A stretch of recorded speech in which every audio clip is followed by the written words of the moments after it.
Good morning, student.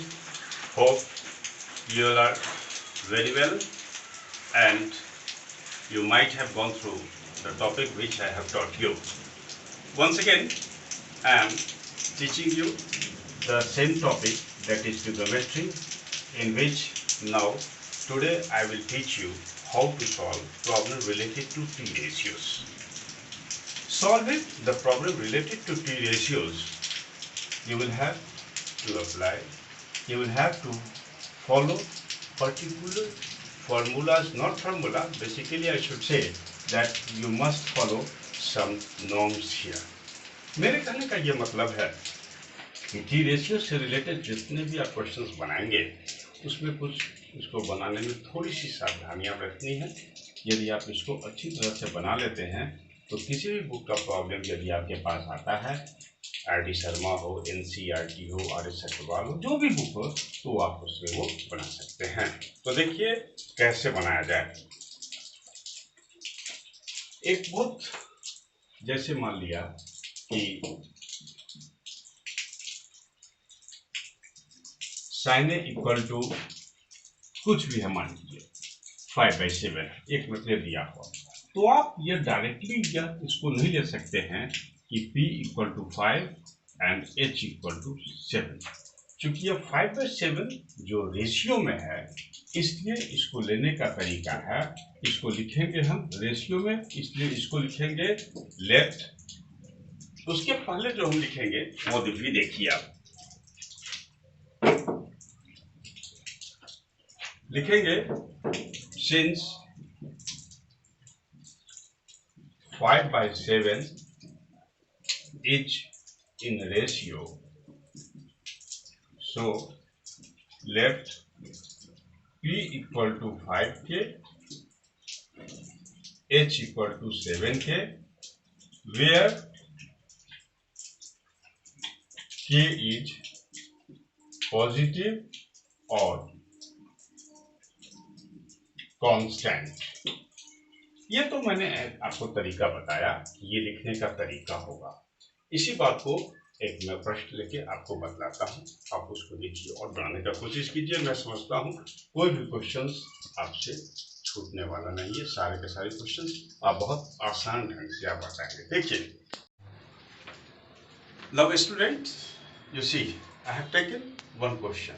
If sin A equals to 8/17, find other t ratios of angle A. That means we have to consider this angle.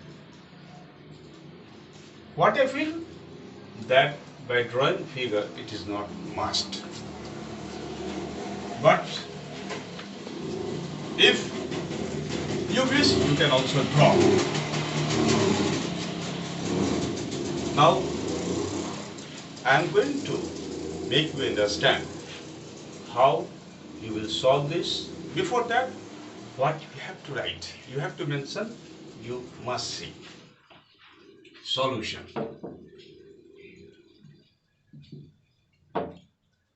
Since sin A equal to 8/17. Now, since 8/17 is in ratio, so let p equal to 8k, h equal to 17k, where k is positive or constant.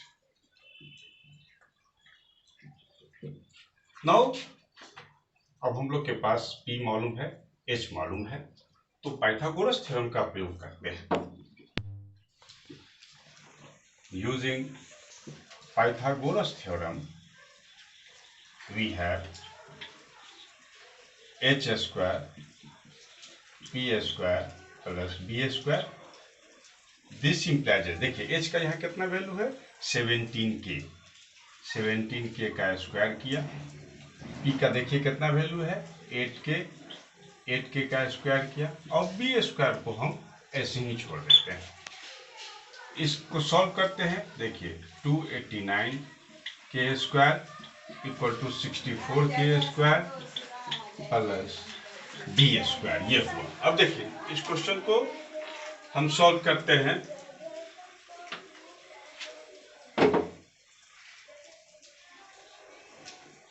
To 89 के square minus 64 के square equals to b square.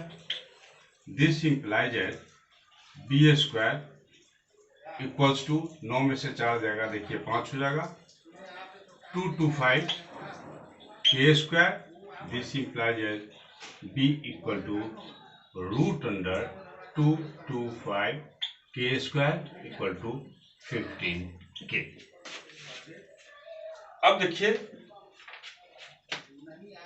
अब हम लोग के पास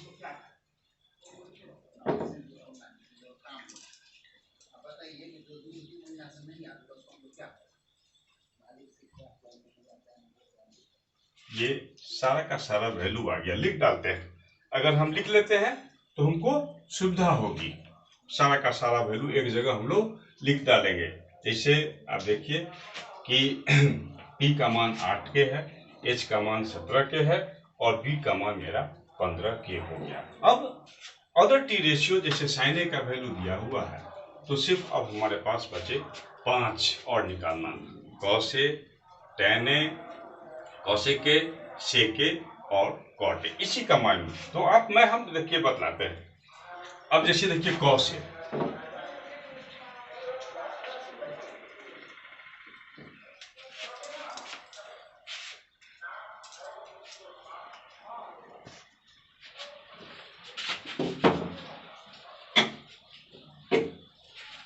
देखिए cos A equals to b by h. B का देखिए value कितना है 15 के, और एच का देखिए मेरे पास मान कितना था 17 के कैंसिल आउट हो गया, 15/17 मान निकल गया। देखिए इसके बगल में नहीं लिखना है, किताब में लिखा जाता है, इसलिए किताब में चूंकि बुक बहुत मोटा हो जाएगा इसलिए इसको हम लोग ऊपर नीचे लिखते हैं। कौन का मान आ गया। अब आप देखिए कौन का मान हमने निकाल लिया। अब देखिए कौन के बाद हमको निकालना है tan A। tan A का मान होता है P/B। इसकी भी आवश्यकता नहीं थी, आपको यदि जानते हैं लिखना तो लिख सकते हैं, नहीं लिख सकते हैं तो डायरेक्ट लिख सकते हैं। P मेरा कितना था आप जान रहे हैं, P का मान मेरा कितना है 8K, और B का मान देखिए मेरा 15 के आया है, K कट गया, ये मान निकल गया। sin A cos A tan A, इस तरह से आप cos A का मान sin A का उलट दीजिएगा, cot A का मान निकालिए tan A का, और sec का मान उलट दीजिएगा, cos का मान उलट दीजिएगा, sec A का जाएगा।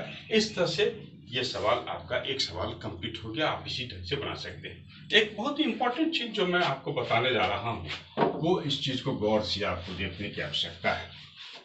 वो अब देखो जैसे B का मान हमने पिछले बार निकाला कि रूट अंडर 225 के स्क्वायर।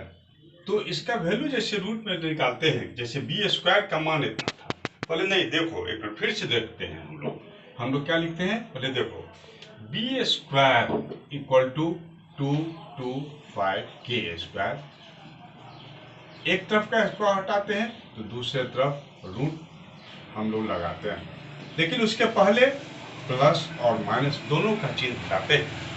जो भी वैल्यू इसका निकलेगा रूट अंडर 225 के स्क्वायर का जो वैल्यू निकले वो माने नहीं रखता है। हम लोग माइनस को क्या कहते हैं, चूंकि ये लेंथ है इसलिए माइनस के चिन्ह को हम लोग आराम से इसको हम लोग क्या करते हैं हटा देते हैं, और इसका मान लेते हैं रूट अंडर निकाले 225 के स्क्वायर, तो इसका वैल्यू आ गया 15 के। इसलिए लेकिन लिखना जरूर, जानना जरूर, एक तरफ का स्क्वायर हटाते हैं तो दूसरे तरफ रूट हटता है, लेकिन रूट के पहले जो हो प्लस और माइनस हम लोग दोनों डालते हैं।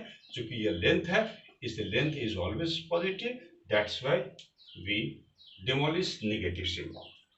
अब देखो दूसरी चीज, यदि cos A का कुछ भी वैल्यू है A/B, और यदि तुमको निकालना है cos स्क्वायर A, तो cos स्क्वायर A को लिखेंगे cos A का होल स्क्वायर, और ये दोनों वैल्यू देखो, a बाई बी का होल स्क्वायर करेंगे तो ये हो जाएगा a square by b square. ध्यान रखना है कि a एंगल को डिनोट करता है, ये एक्यूट एंगल को डिनोट करता है, इसका स्क्वायर कहीं भी नहीं था है, यानी कि कॉस स्क्वायर निकालना हो तो कॉस का होल स्क्वायर यानी कि ऐसे निकालेंगे।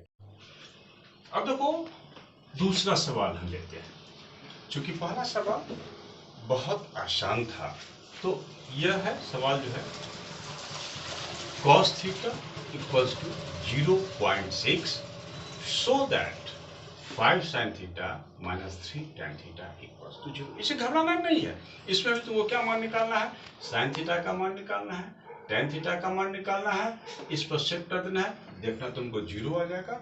वो शॉर्ट लिख सकते हो, वेरीफाई लिख सकते हो, सर इससे घबराने की क्यों आवश्यकता नहीं कि ये नया सवाल आ गया सो दैट, नहीं, ये भी बहुत आसान है। देखो कैसे बनता है, सो देखो जैसे लिखेंगे पहले कि cos theta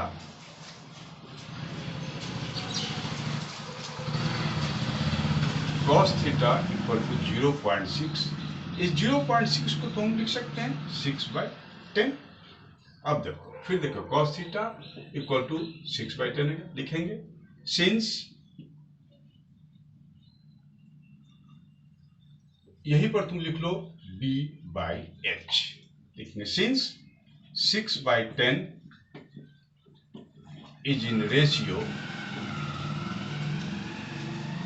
so let b equal to 6k and h equal to 10k, where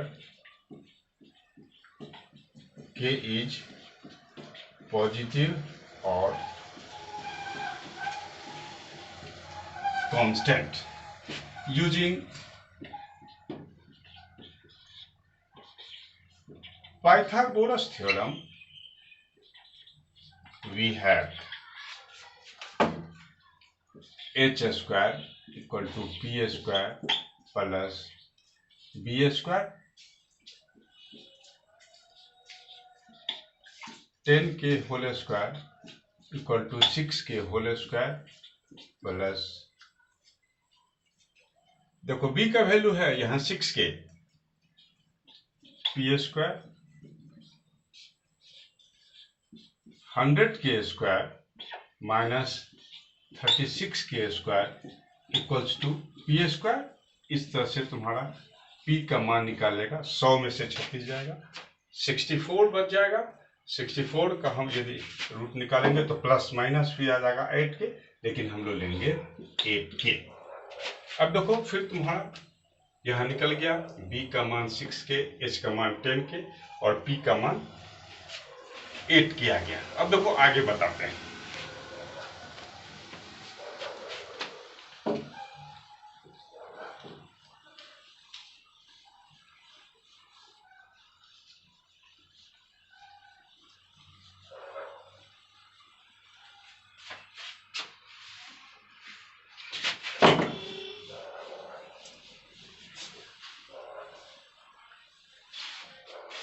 अब चूंकि यहाँ हमको शो करना है, वेरीफाई करना है, प्रूफ करना है, तो हम लोग क्या लिखते हैं, देखो यहाँ लिखने का ढंग फिर देखो, इसको LHS लेंगे, इसको RHS लेंगे। तो पहले लिखेंगे साइन थीटा का मान निकालेंगे, तब फिर इसको LHS में लेंगे, इसका मान निकालेंगे, अगर 0 आ जाएगा तो इसको भी लिखेंगे RHS 0 वेरीफाई। तो पहले देखिए अब साइन थीटा का आप मान निकालिए।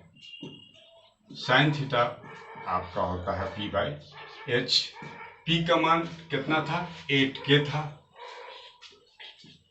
और h का मान देखिए 10k था, k को हमने काट दिया तो 8/10 आ गया। साइन थीटा का, tan थीटा का मान निकाल दिया, ये होता है p/b। p देखिए मेरा कितना निकला था, आपको देख लीजिए p मेरा है 8k और b कितना था 6k। आप इसको काट के छोटा भी कर सकते हैं, ऐसा नहीं है, आप यहाँ चाह सकते हैं जिसको काट के छोटा भी कर सकते हैं। अब आप देखिए साइन थीटा tan थीटा का मान निकल गया। आप इसको आप सेट कीजिए, जैसे हम सेट करते हैं देखिए कैसे लिखेंगे, गौर से देखना। इसको लिखेंगे LHS, इसको लिखेंगे RHS। हम लिख रहे हैं बोर्ड में बाएं ओर, बोर्ड पर जगह नहीं है, आप नीचे लिखिएगा, आपको नहीं लिखना है बगल में, आपको लिखना है नीचे। लिखेंगे LHS equals to 5 sin theta minus 3 tan theta equals to 5 into, देखिए साइन थीटा का मान हमने लाया है 8/10, tan थीटा का मान हमने लाया है 8/6। इसको सॉल्व करते हैं तो देखिए 2 2 4 4, ये देखिए 4 माइनस 4, ये 0 हो गया। LHS मेरा कितना आ गया? 0। RHS मेरा कितना है? LHS और RHS दोनों इक्वल हो गया, इसलिए लिखेंगे LHS equal to RHS। Showed लिखिए, शोन लिखिए, वेरीफाइड लिखिए, कुछ भी आप लिख सकते हैं। इस तरह से मैंने दो सवाल आपको बना के बतलाए। अब आपको क्या करना है, आप इस फर्स्ट टॉपिक जो है, फर्स्ट एक्सरसाइज, आप उसको बनाइए, उसके बाद फिर हम आपको